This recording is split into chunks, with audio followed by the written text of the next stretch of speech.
Berbagai elemen dan ormas yang tergabung dalam Forum Umat Sumsel Bersatu menggelar unjuk rasa sebagai dukungan untuk Palestina di Bundaran Air Mancur Palembang, Jumat 3 November 2023 siang kemarin.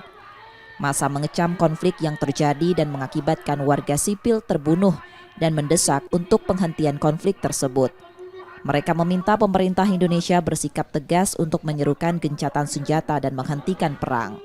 Aksi damai juga untuk menggugah kesadaran masyarakat akan pentingnya dukungan pada Palestina karena kemanusiaan. Saya sangat setuju dengan sikap pemerintah Indonesia yang menginginkan pada saat ini adalah gencatan senjata, tidak boleh ada peperangan dahulu karena yang menjadi korban adalah manusia, anak-anak, dan juga sipil. Jadi selain itu, hak asasi manusia harus diutamakan karena setiap orang memiliki hak kebebasan untuk berkumpul, untuk beragama, dan juga hak kebebasan untuk hidup tenang. Sejak 7 Oktober lalu, konflik telah membunuh warga sipil, terutama perempuan dan anak-anak. Emriski Nurmizan, Kompas TV, Palembang, Sumatera Selatan.